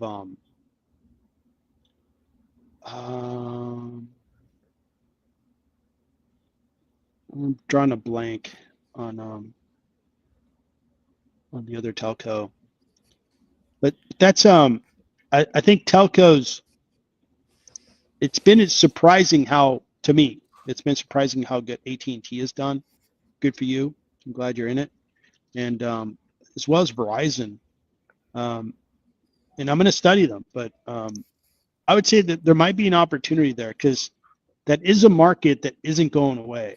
We're gonna have mobile services in the future, so it's a pretty solid business. All right, so let's talk about ServiceNow. ServiceNow has really had a nice run up. I mean, their stock price is up, well above 250% over the last 2.5 years, and a big part of it is they came out with their pom-poms and started cheering for AI early, saying they're going to be an AI leader and so forth. ServiceNow predominantly does like IT-based service. So when somebody has a IT issue, they set up a service request within ServiceNow, and it's used for other types of service-oriented requests. And that's what their business is about, software in that space. They have gone up nicely in value, 128% over the 5-year, 30% over the 1 year, year to date. Not so good, down 9%. But maybe there's an opportunity, especially ahead of their earnings. 199, call it $200 billion market cap, revenues 11.5. So you're paying 17 times revenue, which is a little expensive. PE is high, 130. When we look at their growth, good revenue growth, 21%. Their total revenue over the year is 11.469, trailing 12 months. That's pretty good growth. So I'm not seeing an acceleration, like where the revenue amount percentage is going up. Okay, 21%. And before they claimed they were going to be the leader in AI, they were growing at 30%. In 2022, they listed, hey, we're going to be an AI company. They did grow a little bit faster here, but then they kind of started to slow down. Free cash flow is good, and it's been expanding, 3.6. Gross margins are good, 79%. Operating margins, okay. Free cash flow margins, very good. I think I have a valuation on them, so I'll show that to you in a minute. 32 analysts cover the stock. And boy, there is some dispersion on the opinions. Some analysts think it's priced too high. Some analysts think it's going to go up even higher. I mean, it could go up substantially higher if this analyst is correct. They believe that on average, the stock is discounted by 10%. It had to pull back this year to date, and ServiceNow is priced 29% too high. If I look at cash flows, the value of the company based on cash flows, and earnings per share is even worse because they have such a high PE. It's kind of ridiculous to have a PE that high. They're not going to grow at like 50%. They're going to go from 20 to 15 to 10, probably sit on 10 for a while, and then they'll get just going to be another software company. So ServiceNow is priced a little too high. It's already been given up some of its stock price. What are the charts telling you? Yeah, it's trading below its 200-day moving average at the moment. It's been pretty flat over the last couple of months. They had a big drawdown even before the tariff announcements were announced. Most of the companies I saw started decreasing about 2 weeks ahead of the tariff announcements and then really fell off afterwards. It looks like Now has been on a decrease pretty much ever since. If I draw a line across here, even though it's still overpriced, I still wouldn't get into this one until it broke above this line. That's me personally. So they have weak RSI, weak PPO, good accumulation. They are outperforming the S&P 500 by 14%. Outperforming technology sector by 11%.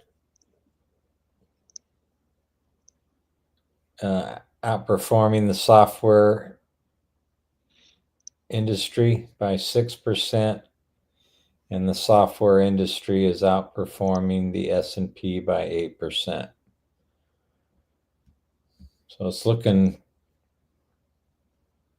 pretty good on a year performance, but these are some pretty weak numbers. And like I said, I drew that line across here. I wouldn't get back in until it broke above that. It is trading below the 200-day moving average.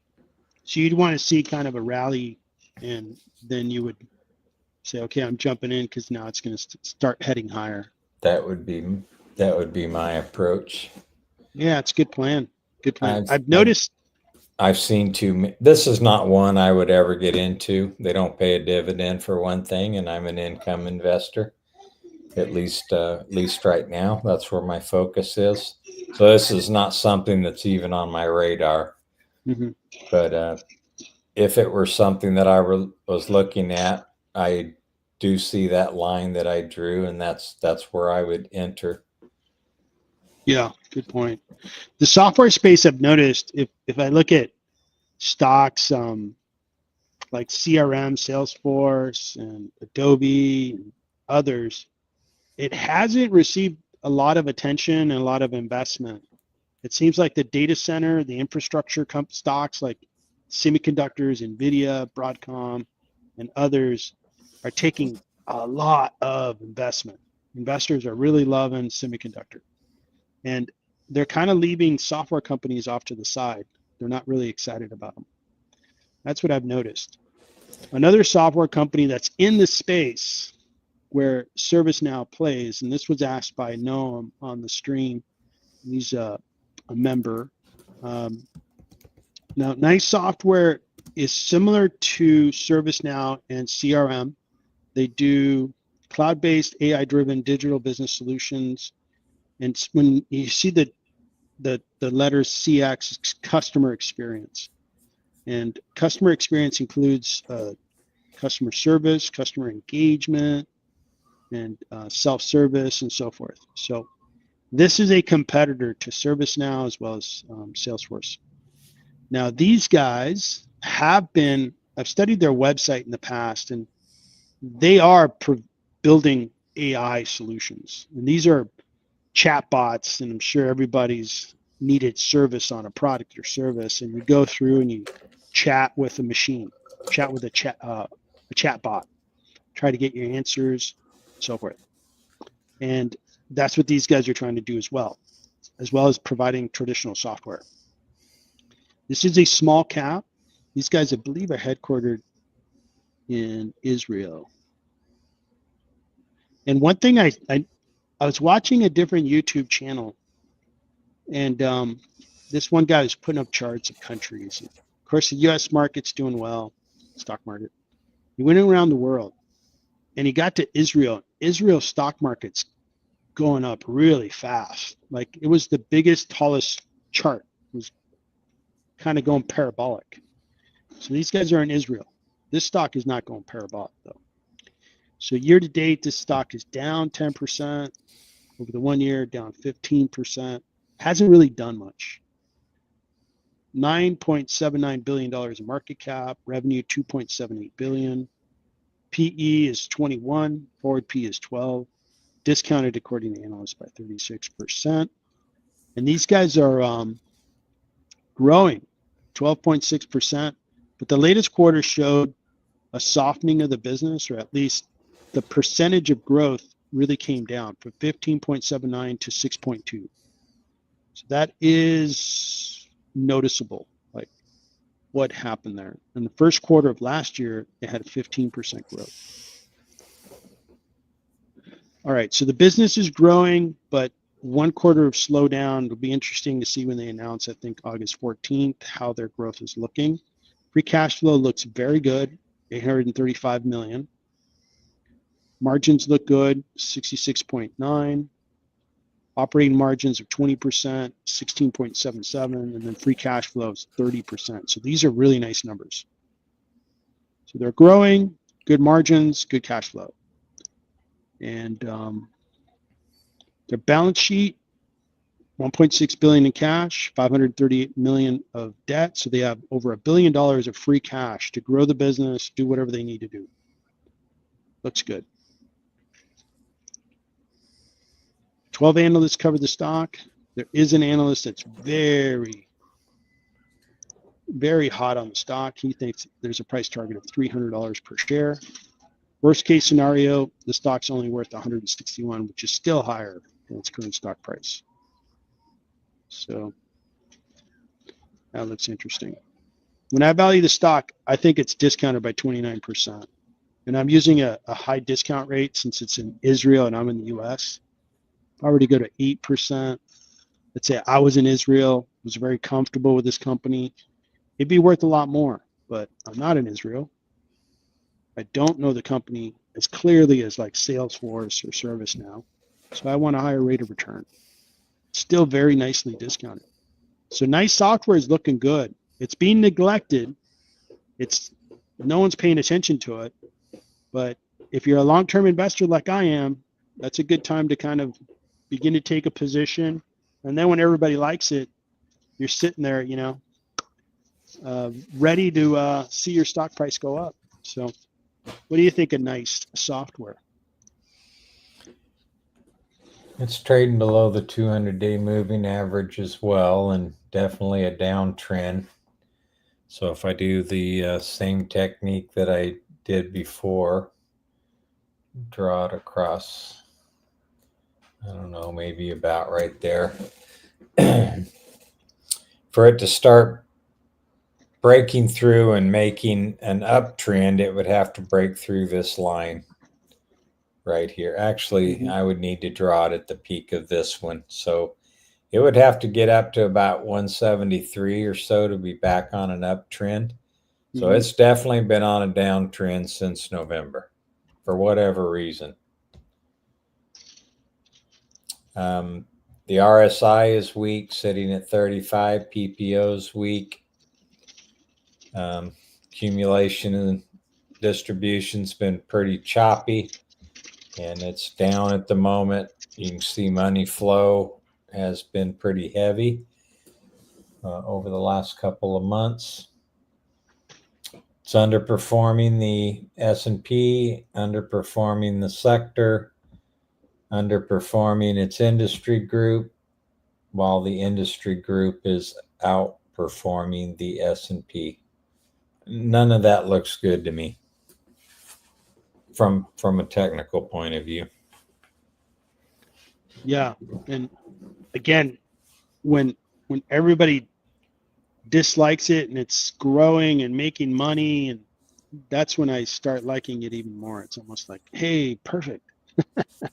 Everybody hates Netflix in 2022, 2023. It's like, man, is everybody crazy? I'll buy it. But I'm not, Nice is not as well known, especially in the US. But I think it looks, especially if the price comes down, it looks good. It's hasn't really picked a direction. The stock hasn't really gone up or down. See how it's kind of sideways? Yeah. Really sold off along with everything back in, actually, it sold off ahead of the March to April 9th sell-off. It started to recover with everything else nicely, but then decided, no, we're not going to follow everybody else. Investors sold the stock off. So I think there's enough there for this company to continue to grow.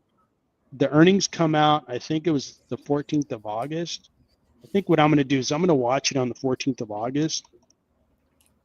And if I like what they have to say, maybe I might start a position on Nice. So thanks for asking, Noam. Good to see you. Hopefully you're having a nice weekend. All right. So how are you doing on time, Daryl? I'm okay. Okay, good. All right. So we talked about ServiceNow. All right. Let's get back to the basics. Union Pacific Railroads. This one's down 1%. It's down 8%. Only 24% rise over the 5-year. Man, railroads. These were the original big cap stocks of like 1920s and 30s. These were like internet stocks, AI stocks of the day. Market cap 134 billion. Revenues 24 billion. PE ratio of 20. Forward P of 19. The dividend is 2.38. Would have thought that it'd be even nicer, more attractive, but it's not. It's just an okay dividend. What do you consider a low, medium, and high dividend rate from a percentage standpoint? Anything below 1 to me is pretty low, and then maybe 1 to 3.5 or so. And then anything above 4.5 would be higher. Mm-hmm. Yeah. And then maybe Right. very high was, be anything above 6 or 7, probably 7. Okay. That'd be where I'd place them.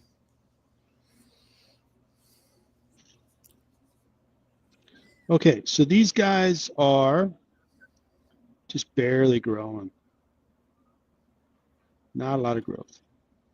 They announced on Friday that they were in talks to buy the number 5 player. That is not anywhere near a done deal, but they did make that announcement on Friday. Yeah. And it didn't do anything to the stock. So it dropped. Perfect. It was down 1.15% on Friday. On pretty high volume, actually. So cash flow is pretty good, 5.873. Gross margins 55.7. And then, man, look at these margins. 40% operating margin, 27.77% profit margin. These are great numbers. Man, they're not catching a lot of love from the market. Their debt, let's see their debt really quick.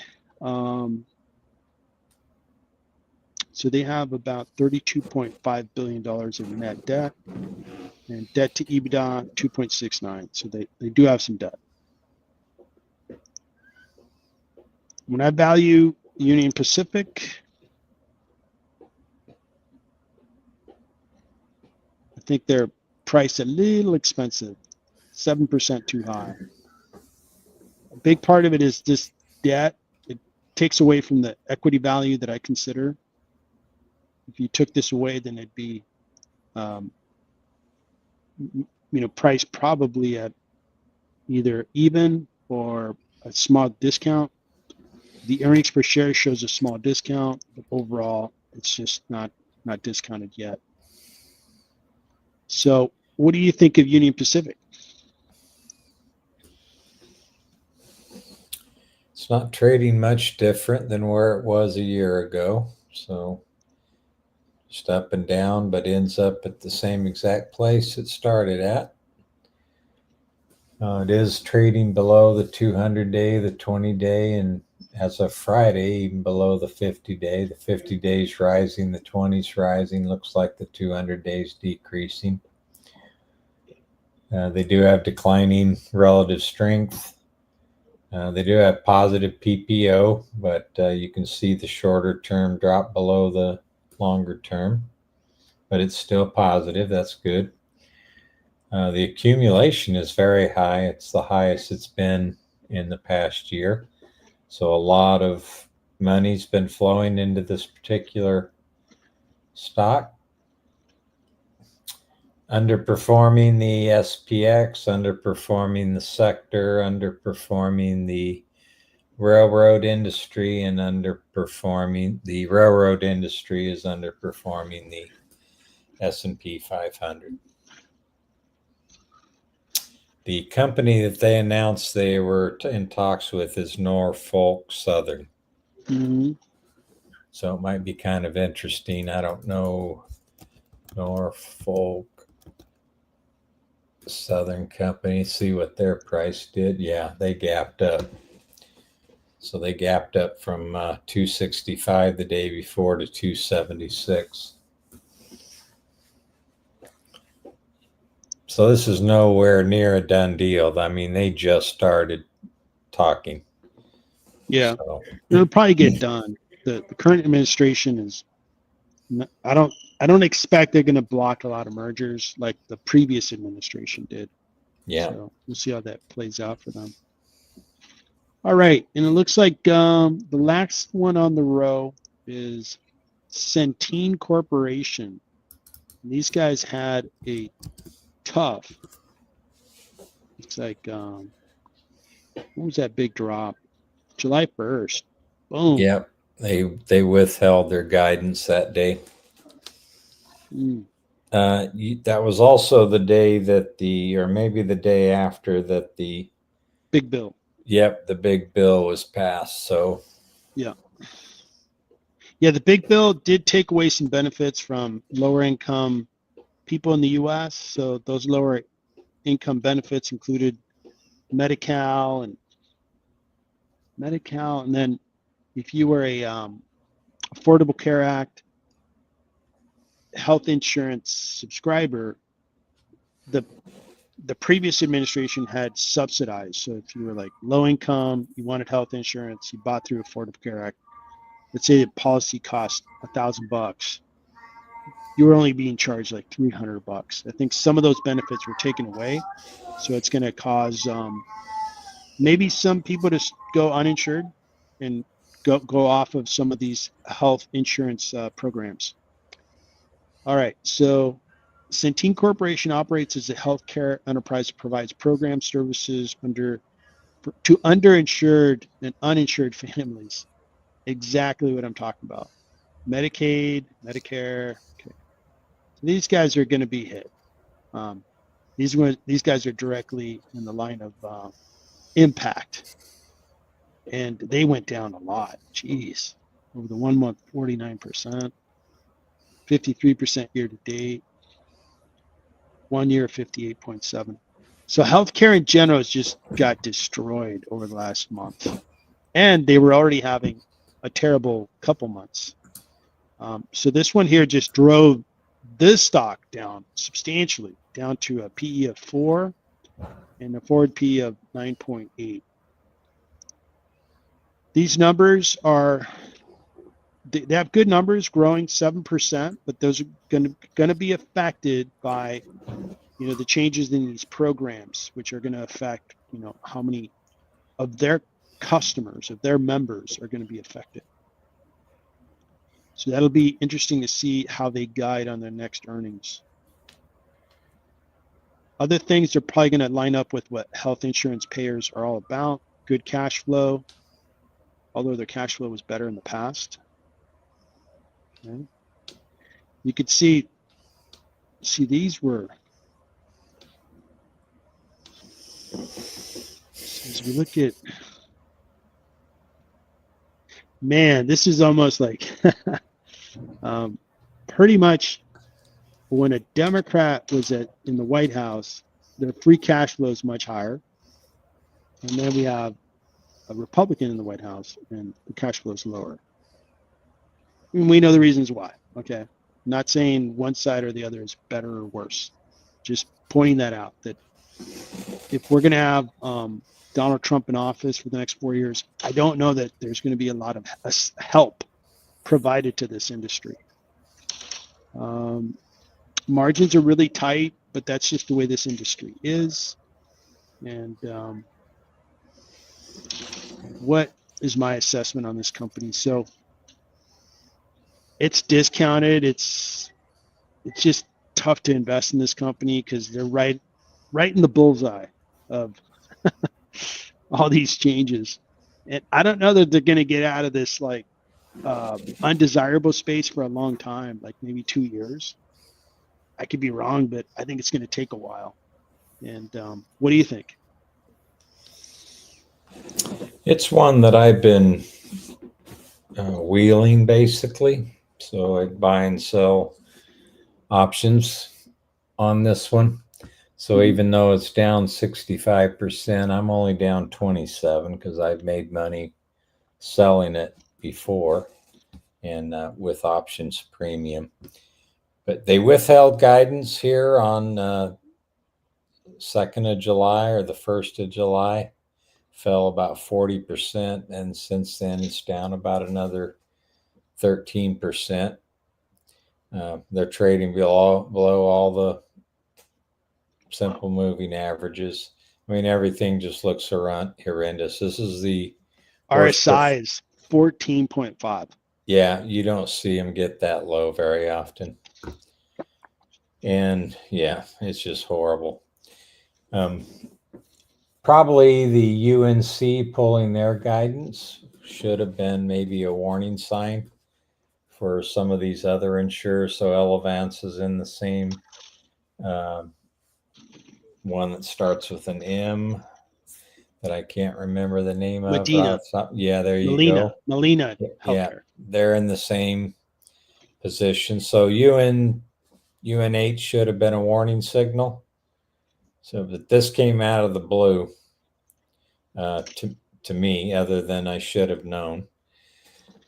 Should have had some warning signs, but still, I'm not in that bad a position because I've been buying and selling this and trading options. But this is the worst looking chart in the S&P 500 right now.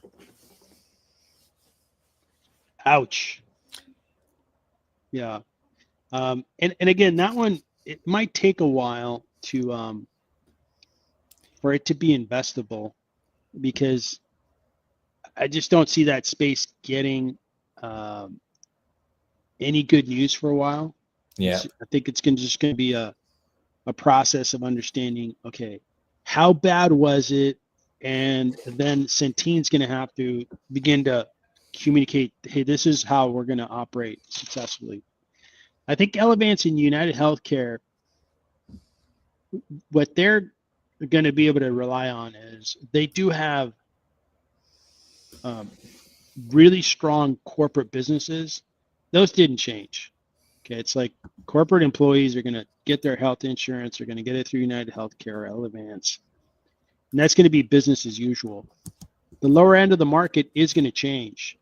And maybe some of that goes away and they have to adjust. And I think the stronger, bigger health insurance payers are going to do all right. That's my expectation, especially if the stock prices get so discounted, you know, the market gets irrational in both directions. It's irrational toward the downside So I think it's a good opportunity in healthcare to see where these stock prices are getting way too low. Pick the companies that I think are going to respond quicker and longer term. United Healthcare, Elevance, they're going to be fine. 5 years from now, we're going to see that those businesses are still the biggest ones, making a lot of cash, driving a lot of value for their businesses, and I think they're going to be fine. All right, so anything else before we conclude? Nope, I think that was it for me. Okay. Very good. So that was a really good stream. We went a little over 2 hours. So thanks so much for attending and adding your piece to it. It was very, very good. Thank you. I appreciate the invite. Yeah, happy to. We'll get back together on Wednesday at 4 p.m. Eastern. We'll do the watch Looking party forward on to it. Google and Tesla. And then we will work fast to do our analysis real time. It'll be like speed cooking show. All right, here we go. This is my valuation. And we'll see where the market takes those two stocks. It'll be fascinating. So Thanks so much, Daryl. Hope you enjoy your Sunday afternoon, evening. And everybody, thanks for tuning in. We really appreciate it. And catch us on the next one. And good luck on your investments. Thank you, Victor. Thanks, everyone.